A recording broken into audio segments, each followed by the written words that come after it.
नमस्कार, मिथिला मंच में आपका स्वागत है। मैं हूं मनोज। राजनीति सरगर्मी मेयर चुनाव के बाद कुछ ज्यादा ही गर्म हो गई है। वैसे ठंड का मौसम है, लेकिन गर्मी ज्यादा आ गई है। गर्मी इसलिए आ गई है कि यहां से विजय प्रत्याशी पटना तक दौड़ लगाए और पटना तक दौड़ लगाए हैं। वहां पर महागठबंधन के नेताओं के साथ भी मुलाकात हुई है अंजुम आरा की। अब सवाल यह है कि जितने भी प्रत्याशी जिन्होंने इस चुनाव में हार का सामना करना पड़ा, उनकी उपलब्धि क्या रही, उनकी समीक्षा करना आवश्यक है। इसलिए हम आज समीक्षा कर रहे हैं आप लोगों के साथ। हमारे साथ निर्माता नायक हैं, जो कि मेयर प्रत्याशी के दौर में तीसरे नंबर पर पहुंची थी। इसके साथ राकेश नायक का मैनेजमेंट सभी ने सराहा। अचानक कोई समझ नहीं सकता था कि इतने कम उम्र के युवक इतने ज्यादा ग्रो करेंगे और सीधा तीसरा नंबर पर छलांग लगा देंगे। राकेश जी और निर्माता जी, आपका स्वागत है। बहुत बहुत धन्यवाद। राकेश जी, आपने तो सबका आंकड़ा बिगाड़ दिया, इस पर बात करेंगे। लेकिन सबसे पहले मिथिला मंच के माध्यम से तमाम अपने उन वोटरों को, जनता को आप क्या शुभकामना देना चाहते हैं वर्ष में? सबसे पहले दरभंगा की जनता को बहुत बहुत धन्यवाद। उन्होंने एक नौजवान के रूप में हम दोनों को स्वीकारा। इस समाज में जो हमारी स्वीकारता बढ़ी है लोगों के बीच में, लोगों ने जो मत दिया है, उसके लिए मैं दरभंगा की जनता को धन्यवाद देता हूँ। ये जो हार है, ये मेरी हार नहीं है, कहीं ना कहीं उन लोगों की हार है जो दरभंगा को एक नए स्वरूप और नए रूप में देखना चाहते थे। ये उन लोगों की हार है। अब निश्चित तौर पे जो लोग आए हैं उनको शुभकामना, आगे अच्छा से काम करें और दरभंगा के लोगों के बीच में अपनी जगह बनाएं। अच्छी बात आपने कहा कि हार उन लोगों की है, आपका इशारा भी हम समझ सकते हैं। लेकिन एक चीज बताइए कि आपने इस तरह अंक गणितीय आंकड़ा कैसे आपने बिगाड़ दिया सबका? ये जो 18,000 से ज्यादा वोट आपने लिया, ये कोई नहीं सोच सकता था कि निर्माता नायक और राकेश नायक इस तरह वोट लेंगे। तो 18,000 जो वोट थे वो अपने अपने अकाउंट में जोड़ रहे थे, जिससे वो सभी जीत रहे थे। लेकिन 18,000 वोट ला करके आपने तो आंकड़ा ही बिगाड़ दिया। ये आपने कैसे किया? आपका आपको समर्थन भी बड़े बड़े नेताओं से था, पटना तक के समर्थन था। राकेश जी, देखिए, ये चुनाव मैंने अपने कार्यकर्ताओं और अपने फेस वैल्यू पे लड़ा है। जो मेरे अपने कॉन्टैक्ट्स थे, मैंने उस पे लड़ा है। आपने चुनाव के कैंपेन में हमसे सवाल पूछा था कि बाकी जो बड़े बड़े सीनियर लीडर हैं उनकी क्या समर्थन है, वो क्या करेंगे आपके लिए। तो मैंने स्पष्ट कहा था कि ये चुनाव, जैसा कि मेरे कैंपेन को सब लोगों ने देखा भी है, ये चुनाव सिर्फ और सिर्फ मैंने अपने बूते और अपने लोगों के बूते लड़ा, अपने कार्यकर्ताओं के बूते लड़ा। और निश्चित तौर पे जो लोग मुझे व्यक्तिगत तौर पे जानते थे, जहाँ तक मेरी छवि लोगों तक पहुँची है, जहाँ तक मैंने समाज सेवा किया है, लोगों की सुख दुख में काम आया हूँ, उसी के आधार पे मुझे ये वोट मिला है। बाकी आपको मैंने हमेशा आपके सवाल का मैंने जवाब दिया है, ये दलगत चुनाव नहीं है, दल से उठ के लोगों। लेकिन दलगत चुनाव तो हो ही गया ना। आप देख रहे थे कि लास्ट में जाते जाते धर्मशीला गुप्ता पर वोट सिमटने लगा। अब जाते जाते देखे कि अंजुम आरा पर वोट सिमटने लगा। अब जाते जाते देखे कि किस तरह अर्जुन सहनी पर, जो अंजलि देवी थी, उस पर वोट सिमटने लगा। तो आप तो ये देख रहे थे कि लगातार दलगत वोट हो ही रहा है। हमने पहले भी कहा था कि कोई भी खामोश नहीं रहेगा। आज देखिए, आज मिट्टू खेरिया कल तक नहीं बोल रहे थे, कल के बाद सीधा वो पहुंच जाते हैं पटना। तो वो ये बताने का प्रयास कर रहे हैं वो कि हम तो शुरू से ही सपोर्ट कर रहे थे। ये उनका साफ बयान है, उन्होंने कहा है। और कल भी देखा, फोटो आप देखे होंगे राकेश जी। नहीं, वही मैं बता रहा हूँ कि हम लोग का एक सिंगल एजेंडा था कि हम लोग नगर निगम में हम पहुँचे। मैं अपनी लड़ाई खुद लड़ रहा था, ठीक है। अगर दलगत ये लड़ाई होती तो आज मैं मेयर के पद पे होता, मेरी पत्नी मेयर के पद पे होती। क्योंकि आप समीकरण का आधार देख लीजिए, जो मेरे जातिगत वोट हैं उसका आधार देख लीजिए, और बाकी जाति से ऊपर जो मैं उठ करके जो 10-12 हज़ार वोटों का गैदरिंग किया है, मैंने जो वोट मैंने गैदर किया है, जो इकट्ठा किया है, उस आधार पर मैं वहाँ होता। ये दलगत चुनाव नहीं था। लोग अपने आधार पर चुनाव लड़ रहे थे, और जीतने के बाद में जो जिस खेमे से आते हैं वो अपना जो है बता रहे हैं कि हम इस खेमे से हैं। और तो दलगत चुनाव जब जीत, दलगत तो हो ही गया ना। आपको एहसास हो गया था कि अंत तक जाते जाते दलगत की ओर जा रहा है वो सीधा। ये तो आपको एहसास हो गया था ना। मैं डे 1 से कह रहा हूँ कि ये चुनाव मैं अपने आधार पर, अपने बूते पे लड़ रहा हूँ। जो लोग मुझे जान रहे हैं व्यक्तिगत तौर पे, उन्होंने मुझे वोट किया है। जो लोग मेरे स्वभाव से वाकिफ़ है, मेरे काम करने के तरीके से वाकिफ़ है, उन्होंने उस। अच्छा, तो राकेश जी एक चीज़ और बता दीजिए कि आपने इस चुनाव में लास्ट में 10 दिन काफ़ी कड़ी मशक्कत की। कल तक पहले नहीं समझ पा रहे थे लोग, आपको बहुत हल्का से ले रहे थे। आप समझ रहे थे कि है कोई राकेश नायक जो राष्ट्रीय जनता दल के महानगर से अध्यक्ष है और समझ रहा है, लेकिन आप इतना सफर भारी हो गए, ये ऐसा अचानक कैसे, क्या उन लोगों को क्या संदेश देना चाहते हैं जिन्होंने हल्के रूप में आपको लिया? वो मैं बहुत साइलेंटली अपने काम को कर रहा था, और लास्ट का जो मेरा 1 हफ्ते का कैंपेन है उसमें कहीं ना कहीं सेंधमारी हुई, मेरे लोगों को तोड़ा गया, मेरे लोगों को मरोड़ा गया, मेरे लोगों को खरीदा गया।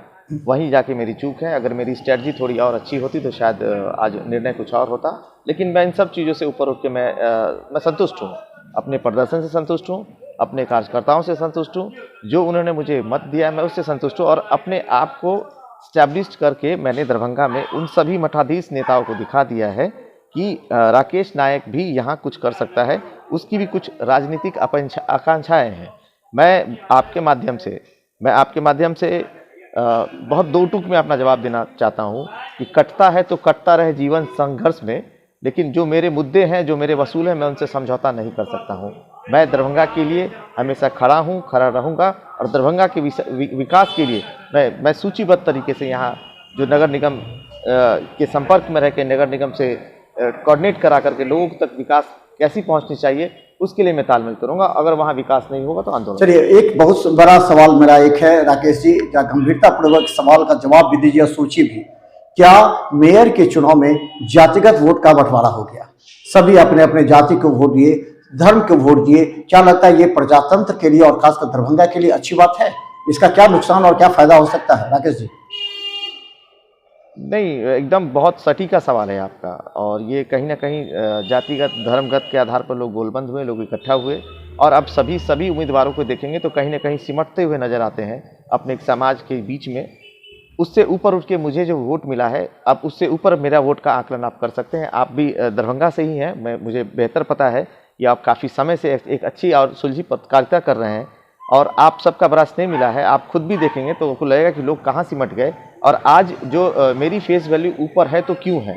आज जो लोग मुझे इस पूरे के पूरे चुनाव के दौर में मैं तीसरा आकर के भी मैं कहीं ना कहीं जीता हुआ अपने आप को पाता हूँ। इस समाजवाद का 3 सिद्धांत है।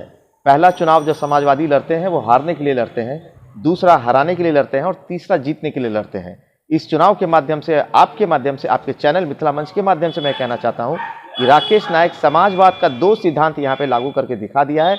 मैं चुनाव हारा भी हूं और मैंने चुनाव हराया भी है, और जो मेरा अगला चुनाव होगा वो जीतने के लिए होगा। तो क्या माना जाए कि विधानसभा चुनाव की तैयारी के आपने एक झलक दिखा दी, आपने दिखा दिया कि राकेश नायक में भी वो दम है जो कि चुनाव स्ट्रैटेजी तैयार कर सकता है, चुनाव मैनेजमेंट, इलेक्शन मैनेजमेंट के हिसाब से लड़ सकता है, और बहुत कम समय में वो इतने अधिक वोट ला सकता है कि बाकी अच्छे जो शूरवीर थे उनको भी आपने पछाड़ दिया। तो क्या लगता है कि आप विधानसभा चुनाव की तैयारी में जुट गए हैं? जी, निश्चित 2025 का मेरी तैयारी है। मैंने पहले भी 2020 से ही अपने विधानसभा को टारगेट किया हुआ है, और मैं सभी नेताओं के संपर्क में हूँ। मैं आपको बता देना चाहता हूँ कि मैं सोशल मीडिया जो ब्रॉडकास्टिंग है वो बहुत संभल के करता हूँ, बहुत कम करता हूँ। मेरी मीटिंग आज चुनाव खत्म होते ही नेता प्रतिपक्ष से हो गई थी, और उसके बाद से मैं लगातार अपने काम में और जनसंपर्क में और धन्यवाद में अपनी यात्राओं में जुड़ा हुआ हूँ, और लोगों से लगातार वार्ड वाइज वार्ड जाके जो मेरे कार्यकर्ता थे, जो मेरे युवा साथी थे, जो इस चुनाव में मेरे साथ कदम से कदम मिला के काम किए हैं, उनके साथ हम लोग लगातार उनका धन्यवाद कर रहे हैं, उनको सम्मान दे रहे हैं। और जितने भी 48 वार्ड के जीते हुए पार्षद हैं और रनर हैं, उन सबको मैं बारी बारी से जा करके उनको धन्यवाद दे रहा हूं, उनको मैं शुभकामनाएं दे रहा हूं कि नगर निगम के विकास के लिए लोग क्या प्रारूप तैयार हो, इस पर भी हम लोग जो जीते हुए पार्षद हैं उनसे हम लोग की बातचीत हो रही है, और उनसे भी आग्रह कि किस तरीके से हम लोग मिलकर। देखिए राकेश जी, आप जो इशारा दे रहे हैं वो दरभंगा की जनता भी समझ रही है कि आप इस बार, और खासकर तमाम वो प्रत्याशी, ये एक ऐतिहासिक चुनाव था जिसमें सभी महारथी कहे जाते थे अपने अपने क्षेत्र के, सभी ने अपने पूरे दिया। हमने बार बार कहा था कि इस चुनाव में कोई भी खामोश नहीं रहेगा, चाहे वो मिट्टी खड़िया हो, चाहे मदन सानी हो, चाहे अली अशरफ फातमी हो, चाहे संजय सरावगी हो, चाहे गोपाल जी ठाकुर हो, कोई नहीं अपनी सब ने अपने अपने तरीके से अपने अपने मनचाहे प्रत्याशियों को मदद करना भी प्रारंभ कर दिया था। क्या लगता है कि 2025 के चुनाव के लिए आपके समझ जो सबसे बड़ी बाधा होगी वो होगी मुट्ठी खोड़िया की रणनीति? क्या लगता है कि इस रणनीति से आप लड़ पाइएगा? नहीं, वो इस पॉलिटिक्स से ही बाहर हो गए हैं। आप ये बात समझ लीजिए, जब जिनको 2020 में सिंबल नहीं मिला तो अब रिटायरमेंट का एज है, वो अपना हम लोग को समाजवादी दिशा वो कहते हैं ना कि विचाराधीन संयोजक के मंडल में रहे, हम लोग को आगे रास्ता दिखाए, उनका भी बड़ा सहयोग रहा है इस चुनाव में। सब लोगों ने अच्छी भूमिका निभाई है अपने अपने स्तर से, और जिनको जहां समझ में आया उन्होंने वहां वोट के लिए उन्होंने लोगों से अपील की। मैं इस चुनाव में लगभग अपने दल के सभी शीर्ष के नेताओं से मैं मिल के आया और उनसे मैंने आग्रह किया कि आगामी विधानसभा को देखते हुए आपको जो जैसे लगता है आप उस तरीके से मेरी मदद कीजिए। एक चीज़ तो तय है कि ये जो चुनाव हुआ है और जितने भी मठाधीश लोग हैं या जितने भी सीनियर पॉलिटिशियंस हैं, उनको समझ में आ गया है कि अगला चुनाव का स्तर और अगला चुनाव का लेवल क्या होने वाला है। जिस तरीके से जातियों में लोगों को बांटा गया है, जिस तरीके से धर्म में लोगों को बांटा गया है, तो निश्चित तौर पर ये दरभंगा 10 विधानसभा का सीट है, कमिश्नरी है, प्रमंडल है, यहाँ से 3 अलग अलग विधानसभा, 3 अलग अलग जिला को भी एक संवाद और मैसेज जाता है। तो वैसे लोग सचेत हो जाएं जो तिरंगे को आधार बना करके, तिरंगे को जो है फ्रंट पे ला करके चुनाव लड़ रहे थे, जातिवाद के आधार पर चुनाव लड़ रहे थे, धर्म के नाम पे चुनाव लड़ रहे थे, वैसे लोग सावधान हो जाए। कहीं ना कहीं मैंने जो चुनाव लड़ा है वो एक बड़े सेकुलर फेस को अपने आप को स्थापित करते हुए और सभी धर्म के लोगों के बीच में जाकर वोट मांगा, और सभी धर्म के लोगों ने, सभी जाति समाज के लोगों ने मुझे वोट किया है। मैं वो आंकड़ा आपको बूथ वाइज दिखा सकता हूँ, जहाँ लोग मुझे कह रहे थे वहाँ उसको एक पोल नहीं होगा। मेरे ख्याल से पूरे दरभंगा में 259 बूथ पे, 269 बूथ पे कोई ऐसा बूथ नहीं है जहाँ हमको डबल डिजिट और ट्रिपल डिजिट में। ये आपने एक बड़ा काम किया और इसको सभी लोग सोच रहे, सभी आश्चर्य। मैंने पहले ही याद कीजिएगा, खबर में पहले ही मैंने कहा था रिजल्ट से पहले ही कि आपने अंक गणित बिगाड़ दिया है कई का। जो लोग सोच रहे थे ये 18,000 वोट जो राकेश नायक लाया उसमें से अधिकतर वोट मेरे थे, सभी कह रहे थे मेरे वोट को राकेश नायक ने मिला।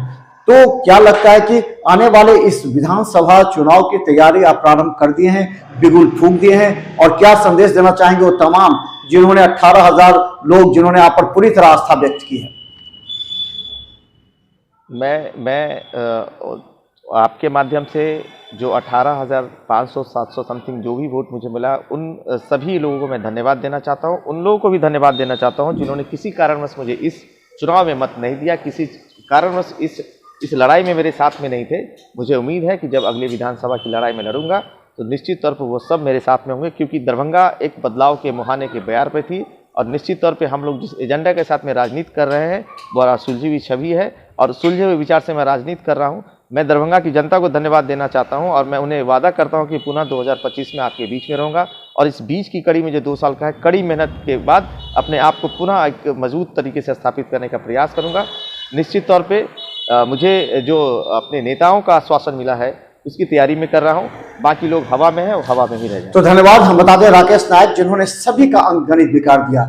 सभी कहते हैं कि अगर राकेश नायक वोट नहीं लाते उतना तो हम जीत गए रहते, ये सभी कर रहे हैं, और सभी मठाधीश यानी सभी जो बड़े पॉलिटिशियन थे सभी को पछाड़ कर तीसरे नंबर पर लाना उस राकेश नायक और निर्माता नायक के लिए एक बड़ी उपलब्धि मानी जाएगी। ये पूरे दरभंगा शहर में चर्चा है। जो राकेश नायक या निर्माता नायक को नहीं जानते थे वो इस बार वोट प्रतिशत देखकर समझ गए कि निश्चित तौर पर इस शख्स में कुछ तो है जो कि कर सकता है, और लगातार युवाओं को इन्होंने जोड़ने का प्रयास किया। सभी वार्ड के युवा एग्रेसिव होकर के राकेश नायक और निर्माता नायक के लिए कार्य करते रहे और इसका वोट में तब्दील भी कर पाए, बहुत वोट में तब्दील नहीं कर पाए थे। अंत में निर्माता नायक से भी हम जानना चाहेंगे कि वो अपने दरभंगा के तमाम उन वोटरों को क्या कहेंगे। निर्माता जी से बात करेंगे। हम बता दें कि इस बार चुनाव में जो कुछ हुआ वो काफी कुछ सही नहीं कहा जा सकता है, इसलिए कि जाति धर्म पर अगर कोई चुनाव हो, कोई वोट गिरे तो ये प्रजातंत्र के लिए और आम जनता के लिए भी नुकसानदेह साबित हो सकता है। लेकिन इस बार ऐसा कुछ हुआ जो पहले कभी नहीं होता था, और हम भी बता दें कि पूरी तरह मेंटली रूप से हमने कई प्रत्याशियों के बयान, सभी प्रत्याशियों को हमने बराबर रूप से देखा था। निर्माता जी आपका स्वागत है। जी निर्माता जी आपका स्वागत है। हमारे साथ निर्माता नायक जुड़ रही हैं जो कि बहुत कम समय में कड़ी मेहनत की थी। निर्माता जी आपका स्वागत है। सम्मानित मतदाताओं, कर्मठ कार्यकर्ताओं एवं सभी शुभचिंतकों, सहयोगियों जिन्होंने मेरा चुनाव में कदम से कदम मिलाकर साथ दिया है, उन सभी का सहयोग, स्नेह और आशीर्वाद मैं सभी का हृदय से आभार व्यक्त करती हूँ।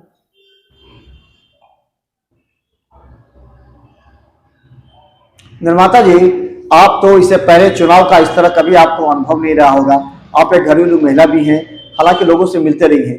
क्या आप जितना आप कष्ट झेली हैं इस ठंड में भी, लगातार 1 वार्ड से 48 वार्ड तक दौड़ती रही, सबके साथ मिलते रही, लगातार अपने भाषण दिए, क्या लगता है कि आपका यह प्रयास किस कदर अच्छा होगा और आगे क्या इसका नतीजा निकलेगा? निर्माता जी, मैं 48 वार्ड में घूम रही थी और जिस तरीके से लोगों का जन संपर्क में कर रही थी, लोगों की भावनाओं को समझना और मैं अपनी बातों को उनके थ्रू पहुंचाना, ये मेरा बस दरभंगा के लिए एक नया पहल था कि मैं दरभंगा के लोगों को एक नई दिशा, एक नया शहर, एक नया निगम बना के हम दरभंगा के लोगों के साथ सबके चेहरे पे खुशी मिले और दरभंगा एक नया हरियाली का निगम बने, इसके लिए मैं पूरी प्रयास में लगी हुई थी।